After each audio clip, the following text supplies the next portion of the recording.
Hello friends, welcome to Queen B Paradise Tamil. இன்னைக்கு வந்து ரொம்ப யூஸ்ஃபுல்லான ஒரு வீடியோ தான் நம்ம பார்க்க போகிறோம். மறுபடியும் பழையபடி ஸ்கூலெல்லாம் திறக்க ஆரம்பிச்சிருக்கு. நிறைய பேர் ஒர்க் ஃப்ரம் ஹோம் எல்லாம் முடிஞ்சு ஆஃபீஸ் போக ஆரம்பிச்சிருக்காங்க. காலையில் நேரம் நம்ம சமையல் வேலையெல்லாம் வந்து பரபரப்பாக நடந்துகிட்ருக்கோம். இந்த வீடியோவில் நம்ம வாரம் முழுக்க டென்ஷனே இல்லாமல் ஈஸியாக சமைக்கிறதுக்காக, அதிக நேரம் கிச்சன்லேயே நின்றுட்டு இருக்காம சமையல் வேலைகளை எல்லாம் சட்டுன்னு முடிக்கிறதுக்காக என்னென்ன ப்ரிப்பரேஷன்ஸ் எல்லாம் நம்ம பண்ணி வச்சுக்கலாம் அப்படின்னு நிறைய டிப்ஸ் அண்ட் ட்ரிக்ஸ் தான் இந்த வீடியோவில் நம்ம பார்க்க போகிறோம். மாதத்துக்கு ஒரு வாட்டி நம்ம என்னென்னலாம் ரெடி பண்ணி வச்சுக்கலாம், வாரத்துக்கு ஒரு வாட்டி நம்ம என்னென்னலாம் ரெடி பண்ணி வச்சுக்கலான்னு monthly meal prepping and weekly meal prepping தான் இந்த வீடியோவில் நம்ம பார்க்க போகிறோம். அது மட்டும் இல்லை, நிறைய யூஸ்ஃபுல்லான கிச்சன் டிப்ஸ் அண்ட் ட்ரிக்ஸும் இந்த வீடியோவில் இருக்க போகுது. இந்த வீடியோ உங்களுக்கு கண்டிப்பாக யூஸ்ஃபுல்லாக இருக்கும். ஸ்கிப் பண்ணாமல் முழுசாக பாருங்கள். இந்த மாதிரி யூஸ்ஃபுல் வீடியோஸ் பார்க்குறதுக்கு நம்ம சேனலை சப்ஸ்கிரைப் பண்ணிவிட்டு இன்ஸ்டாகிராம், ஃபேஸ்புக்லேயும் ஃபாலோ பண்ணுங்கள். சமையல் வேலையிலேயே ரொம்ப கஷ்டமான வேலை எதுன்னு பார்த்தீங்கன்னா, இன்றைக்கி என்ன சமைக்கிறது அப்படின்னு முடிவு பண்ணுறது ரொம்பவே ஒரு சிரமமான வேலை. ஸோ என்ன சமைக்கிறதுன்னு குழம்பாமல் நம்ம ஒரு வாரத்துக்கான மீல் பிளானை எப்படி ஈஸியாக ரெடி பண்ணுறது, ஒரு மாஸ்டர் மீல் லிஸ்ட்டை நம்ம எப்படி ரெடி பண்ணி வச்சுக்கிறதுன்னு ஏற்கனவே ஒரு டீட்டெயில்டு வீடியோ நான் ஷேர் பண்ணியிருக்கேன். அந்த வீடியோவோட லிங்க்கு டிஸ்கிரிப்ஷன் பாக்ஸில் இருக்குது. நீங்கள் இன்னும் பார்க்கலைன்னா மறக்காமல் பாருங்கள், ரொம்ப யூஸ்ஃபுல்லாக இருக்கும் உங்களுக்கு. நம்ம மோஸ்ட்டாக எல்லா சமையல்லையும் பயன்படுத்தக்கூடிய விஷயம் வந்து பச்சை மிளகாய், கருவேப்பிலை, கொத்தமல்லி. இது மூணையும் ஒரே டப்பாவில் ஸ்டோர் பண்ணி வைக்கும்போது ரொம்ப ஈஸியாக இருக்குது. அதுக்கு வந்து இந்த மாதிரி ஃப்ரிட்ஜ் கண்டெய்னர்ஸ் கிடைக்குது. இதில் தான் நான் ஸ்டோர் பண்ணுறேன். டிஷ்யூ பேப்பர் போட்டு நம்ம ஸ்டோர் பண்ணும்போது ஒரு வாரம் 10 நாள் ஆனாலும் நல்லா ஃப்ரெஷ்ஷாக இருக்குது.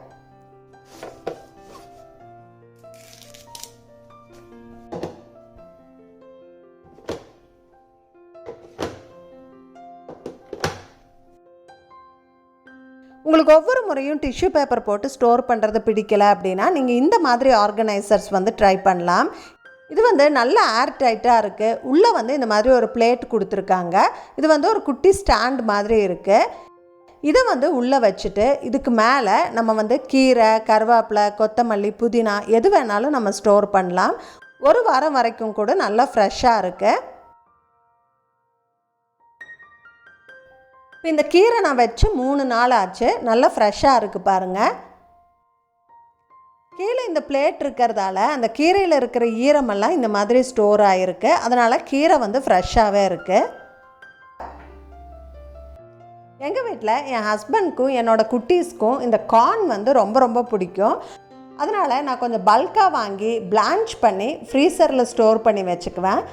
கார்னை வந்து ஈஸியாக உரிக்கிறதுக்கு நான் இந்த மாதிரி ஒரு சின்ன டூல் யூஸ் பண்ணுறேன். இது வந்து ஜஸ்ட்டு ஷார்ப்னர் மாதிரி இருக்கும். ஸோ இதை வச்சு நம்ம கார்ன் உரிக்கும்போது ரொம்ப சுலபமாக நம்மளால் உரிச்சிட முடியும். இந்த டூல் இல்லாமல் ஈஸியாக கார்ன் உரிக்கிறதுக்கு ஒரு டிப்பு பார்க்கலாம். கார்னை வந்து இப்படி சென்டரில் கட் பண்ணிவிட்டு அந்த தோலெல்லாம் உரித்து எடுத்துக்கலாம். ஒரே ஒரு ரோ மட்டும் கத்தி வச்சு நம்ம எடுத்துட்டோம் அப்படின்னா அதுக்கப்புறம் கார்ன் உரிக்கிறது ரொம்ப ஈஸி. இப்படி கையில் தள்ளுனாலே நம்மளுக்கு ஸ்ட்ரிப்பு மாதிரி அதுவே கலந்து வந்துடும்.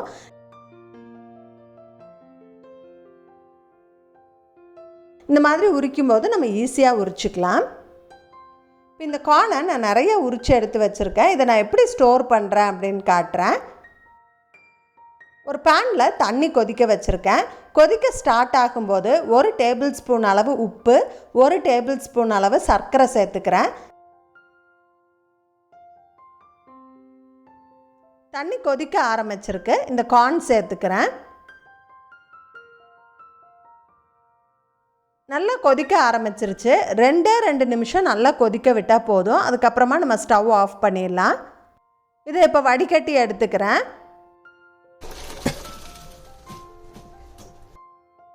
இது நல்லா சூடாக இருக்குது. இதை பிளான்ச் பண்ணுறதுக்காக உடனே வந்து இதை ஐஸ் தண்ணியில் நான் சேர்த்துற போகிறேன். ஸோ தண்ணியில் ஒரு 20 ஐஸ் க்யூப் சேர்த்துருக்கேன். இப்போ இதில் இந்த கார்னை கொட்டிடலாம். இப்போ நல்லா சூடாக இருந்தது. உடனே ஜில் தண்ணியில் போட்டதால் அந்த குக்கிங் வந்து அப்படியே ஸ்டாப் ஆயிரும். இந்த ப்ராசஸை வந்து பிளான்ச்சிங் அப்படின்னு சொல்லுவாங்க. நம்ம காய்கறிகளை பிளான்ச்சிங் பண்ணி ஃப்ரீசரில் ஸ்டோர் பண்ணும்போது 3 மாதம் வரைக்கும் கெட்டு போகாமல் இருக்கும். அதில் இருக்கிற சத்துக்களும் வந்து லாஸ் ஆகாமல் இருக்கும். இதை வந்து ஒரு ஏர்டைட் டப்பாவில் போட்டு நான் ஃப்ரீசரில் ஸ்டோர் பண்ணிக்குவேன். இந்த கார்ன் வந்து ஃப்ரீசரில் இருக்குது அப்படின்னா ஈவினிங் ஸ்நாக்ஸுக்கு வந்து நம்ம ஸ்வீட் கார்ன் பண்ணலாம், இல்லை கிறிஸ்பி கார்ன் பண்ணலாம். பசங்க ஆசைப்படும் போது தோசை மேலே கார்னு, வெஜிடபிள், சீஸ் எல்லாம் போட்டு பீஸா தோசை மாதிரி நான் பண்ணி கொடுப்பேன். கார்ன் வந்து ஃப்ரீசரில் இருக்குது அப்படின்னா ஹெல்தியான ஸ்நாக்ஸாக வந்து அப்பப்போ ரெடி பண்ணிக்க முடியுது. இதே பிளான்ச்சிங் மெத்தடில் நம்ம பச்சை பட்டாணி கூட ஸ்டோர் பண்ணிக்கலாம். சீசன் டைமில் பல்காக வாங்கி உரிச்சிட்டு நம்ம இந்த மாதிரி வந்து ஸ்டோர் பண்ணிக்கிட்டோம் அப்படின்னா 3 மாதம் வரைக்கும் கூட கெட்டு போகாமல் இருக்கும். பட்டாணியில் வந்து புரோட்டீன் நிறையா இருக்குது. நம்ம ஃப்ரீசரில் எப்பயும் ஸ்டோர் பண்ணி வச்சுருக்கோம் அப்படின்னா புலாவ், பிரியாணியில் போடலாம், உப்மா, கிச்சடி, கிரேவி இந்த மாதிரி எதில் வேணாலும் வந்து நம்ம சேர்த்துக்க முடியும். ஃப்ரிட்ஜில் அதிகமாக இடம் இல்லை, இந்த மாதிரி பெரிய பெரிய டப்பாலாம் ஸ்டோர் பண்ண முடியாதுன்னு நீங்கள் நினச்சிங்கன்னா ஃபுட் கிரேட் ஃப்ரீசர் பேக்ஸ் வந்து நம்மளுக்கு கிடைக்குது. இது வந்து ஜிப்பர் பேகு, இந்த மாதிரி ஜிப் மாதிரி கொடுத்துருப்பாங்க. நம்ம லாக் பண்ணிட்டோம் அப்படின்னா ஏர் டைட்டாக வந்து லாக் ஆயிரும்.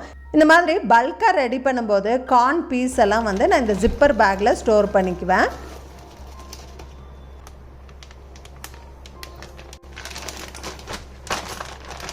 ரொம்ப ஸ்பேஸ் சேவிங்காக இருக்கும், ஃபுட்டு வந்து ஃப்ரெஷ்ஷாகவும் இருக்கும். இதே மாதிரி நான் ஃப்ரீசரில் பல்காக ஸ்டோர் பண்ணக்கூடிய இன்னொரு ஐட்டம் எதுன்னு பார்த்தீங்கன்னா தேங்காய். காலையில் நேரத்தில் நம்ம தேங்காயை உடச்சி தோன்றதெல்லாம் வந்து ரொம்பவே கஷ்டமான வேலை. தேங்காவை எப்பயுமே நான் கொஞ்சம் பல்காக வாங்கி அதை உடச்சி நான் வந்து ஒரு கவரில் போட்டு ஃப்ரீசரில் வச்சுருவேன்.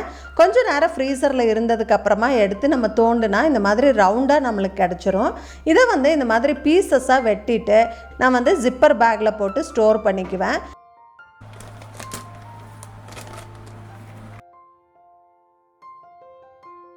தேங்காய் ஃப்ரீசரில் இருந்தால் நம்ம குழம்புக்கு மசாலாலாம் அரைக்கும்போது ஒரு கை எடுத்து போடலாம், டக்குன்னு தேங்காய் சட்னி ரெடி பண்ணிக்கலாம்.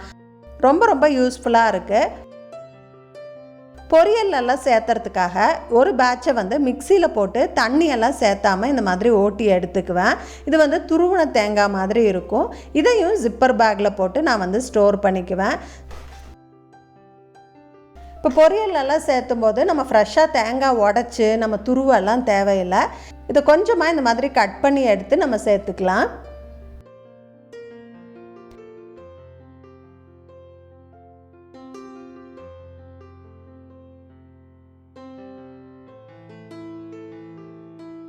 ஃப்ரிட்ஜில் இந்த மாதிரி பாஸ்கெட்டில் ஸ்டோர் பண்ணும்போது நம்மளுக்கு ஈஸியாக இருக்கும்.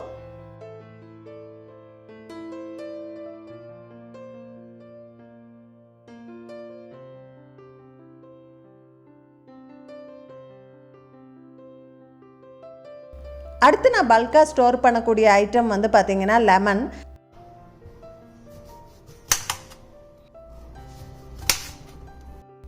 லெமனை வேஸ்டேஜ் இல்லாமல் பயன்படுத்துறதுக்காக நான் வந்து லெமன் க்யூப்ஸ் செஞ்சு வச்சுக்குவேன்.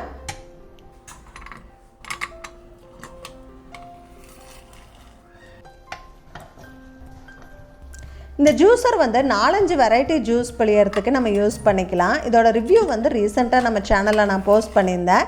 அந்த வீடியோவோட லிங்க்கு டிஸ்கிரிப்ஷன் பாக்ஸில் கொடுத்துருக்கேன். இன்னும் பார்க்கல அப்படின்னா ரெஃபர் பண்ணிக்கோங்க.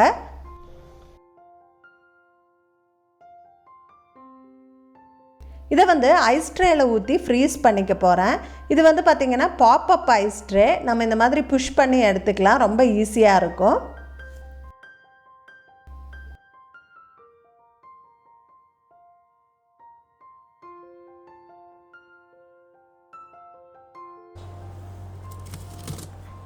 நல்லா ஃப்ரீஸ் ஆனதுக்கப்புறமா இந்த மாதிரி எடுத்து ஒரு டப்பாவில் போட்டு நான் ஃப்ரீசரில் வச்சுருவேன்.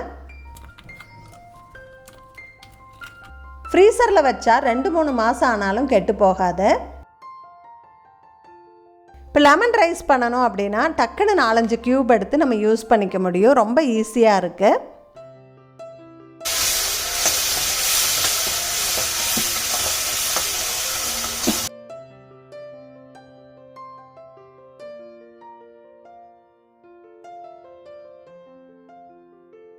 புதினா வந்து இந்த மாதிரி வடிகட்டியில் போட்டு க்ளீன் பண்ணும்போது ரொம்ப ஈஸியாக அந்த இலைகளை எடுத்துடலாம்.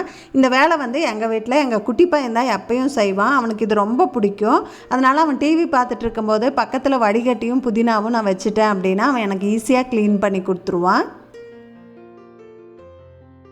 கீரை மாதிரி இருக்கிற ஐட்டம் எல்லாம் ஸ்டோர் பண்ணுறதுக்கு இது ஒரு சூப்பரான ஆர்கனைசர்.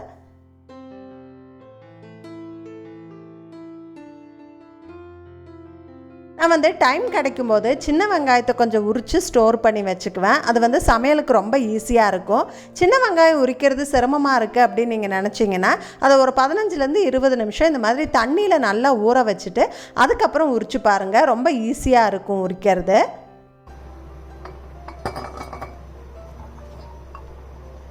வெங்காயம் பூண்டெல்லாம் நம்ம பொடி பொடியாக கட் பண்ணி ஸ்டோர் பண்ணக்கூடாது. ஆனால் அதோட தோல் நீக்கிட்டு நம்ம 1 வாரம் வரைக்கும் கூட ஸ்டோர் பண்ணலாம். எந்த பிரச்சனையும் இல்லை, நம்மளுக்கு நல்லா ஃப்ரெஷ்ஷாக இருக்கும். பூண்டு ஈஸியாக உரிக்கிறதுக்கு ஒரு டிப்பு பார்க்கலாம். பெரிய பெரிய பூண்டாக இருக்குது அப்படின்னா இந்த இடத்துல நம்ம கிச்சன் கல்லை வச்சு ஒரு 2-3 தடவை அடித்தா போதும். அந்த தோலெல்லாம் அப்படியே லூஸ் ஆயிரும். நம்மளுக்கு உரிக்கிறதுக்கு ரொம்ப ஈஸியாக இருக்கும். பாருங்கள் எவ்வளோ ஈஸியாக வருதுன்னு பாருங்கள். 1 வாரத்துக்கான பூண்டும் நம்ம இந்த மாதிரி உரித்து ஸ்டோர் பண்ணிக்கலாம்.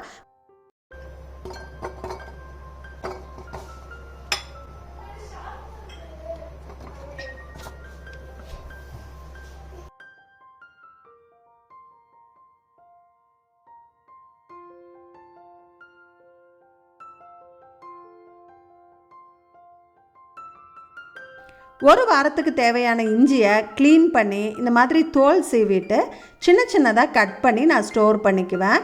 இஞ்சி தோல் சீவறதுக்கு கத்தியெல்லாம் யூஸ் பண்ணால் நிறைய வேஸ்டேஜ் ஆகும். இந்த மாதிரி ஒரு சின்ன ஸ்பூன் யூஸ் பண்ணி நம்ம இஞ்சி க்ளீன் பண்ணும்போது நம்ம வேஸ்டேஜே இல்லாமல் க்ளீன் பண்ணிக்கலாம். இஞ்சி டீ போடும்போது யூஸ் பண்ணுவேன். லெமன் ரைஸ், கர்ட் ரைஸ் மாதிரி கலந்த சாதம் செய்யும்போதும் நிறையா யூஸ் பண்ணுவேன். அதனால் 1 வாரத்துக்கு தேவையான இஞ்சியை இந்த மாதிரி நான் ஸ்டோர் பண்ணிக்கிட்டேன். எனக்கு ரொம்ப ஈஸியாக இருக்கும்.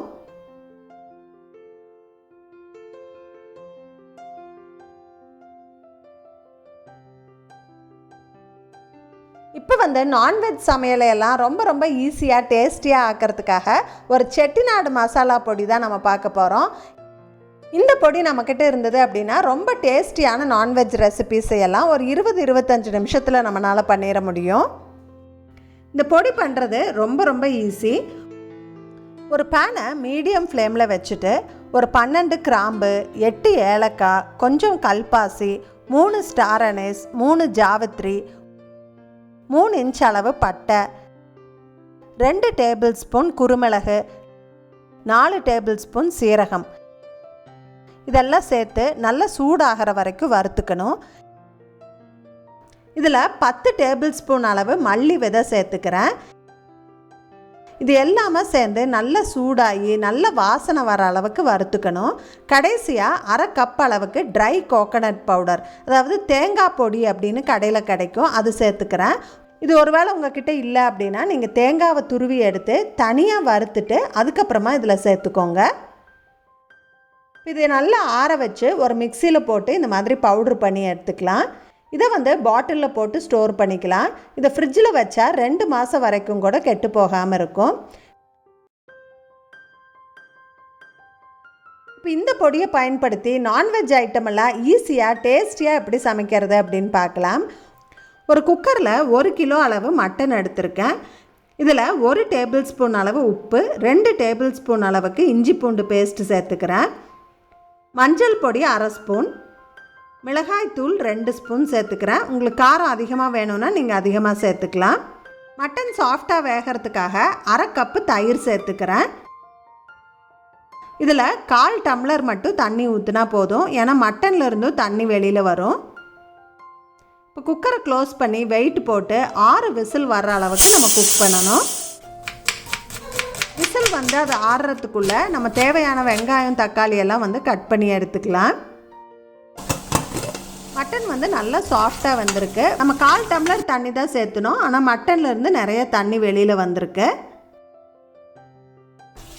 ஒரு பேனில் 2 டேபிள் ஸ்பூன் அளவு எண்ணெய் விட்டு ஒரு பெரிய வெங்காயம் கட் பண்ணி சேர்த்துருக்கேன். கூடவே பொடியாக நறுக்கின பூண்டு, கருவேப்பிலை, பச்சை மிளகாய், கொஞ்சமாக உப்பு சேர்த்து இதை வதக்கிக்கலாம். ஒரு பெரிய தக்காளி சேர்த்துருக்கேன். கொஞ்சம் கொத்தமல்லி தழை, புதினா இருந்தால் சேர்த்துக்கலாம், ஆப்ஷனல் தான். இந்த ஸ்டேஜில் நம்ம ரெடி பண்ணி வச்சுருக்க செட்டிநாடு மசாலா பொடியை ஒரு 3 டேபிள் ஸ்பூன் அளவு சேர்த்துக்கிறேன். லைட்டாக வதக்கிட்டு நம்ம வேக வச்சுருக்க மட்டனை இதில் சேர்த்துக்கலாம். அந்த மட்டன் வேக வச்ச தண்ணியும் கண்டிப்பாக சேர்த்துக்கோங்க. அதில் தான் நல்லா ஃப்ளேவர் இருக்கும். இப்போ கொஞ்சம் நேரம் கொதிக்க வச்சோம்னா எல்லாம் ஒன்றா சேர்ந்து ஒரு திக்கான கிரேவி மாதிரி ஆயிரும். இதை ரைஸு சப்பாத்திக்கெல்லாம் நம்ம கிரேவியாகவும் சர்வ் பண்ணிக்கலாம். இல்லை எனக்கு கொஞ்சம் ட்ரையாக வறுவல் மாதிரி வேணும் அப்படின்னா இதை இன்னும் கொஞ்சம் நேரம் ஓப்பன்லேயே குக் பண்ணோம் அப்படின்னா அந்த தண்ணியெல்லாம் போயிட்டு இந்த மாதிரி ட்ரையாக வறுவல் மாதிரி நம்மளுக்கு கிடச்சிரும். இந்த ரெசிபி ரொம்ப டேஸ்ட்டாக இருக்கும். கண்டிப்பாக உங்கள் வீட்டில் ட்ரை பண்ணி பார்த்துட்டு எப்படி இருந்தது அப்படின்னு எனக்கு கமெண்ட்ஸில் சொல்லுங்கள். நம்ம இதே செட்டிநாடு மசாலாவை நம்ம சிக்கனுக்கும் பயன்படுத்திக்கலாம். நம்ம மட்டனுக்கு 6 விசில் விட்டோம் இல்லைங்களா, சிக்கனுக்கு 2 விசில் விட்டால் போதும். இந்த வீடியோ உங்களுக்கு கண்டிப்பாக யூஸ்ஃபுல்லாக இருந்திருக்கும் அப்படின்னு நான் நம்புகிறேன். நான் ஷேர் பண்ண டிப்ஸில் உங்களுக்கு எது ரொம்ப பிடிச்சிருந்தது அப்படின்னு கமெண்ட்ஸில் சொல்லுங்கள். இந்த வீடியோ பிடிச்சிருந்தா எனக்கு ஒரு லைக் கொடுக்க மறக்காதீங்க. இந்த வீடியோவுக்கு நிறைய லைக் வந்தால் இந்த மாதிரி கண்டென்ட் நான் நிறையா க்ரியேட் பண்ணுவேன். இந்த வீடியோ பிடிச்சிருக்குன்னு நீங்கள் நினச்சிங்கன்னா உங்கள் ஃப்ரெண்ட்ஸ் அண்ட் ஃபேமிலிக்கு ஷேர் பண்ணுங்கள். மறக்காமல் நம்ம குயின் பீ பேரடைஸ் தமிழ் சேனலுக்கு சப்ஸ்கிரைப் பண்ணிடுங்க. தேங்க்ஸ் ஃபார் வாட்சிங். Bye bye.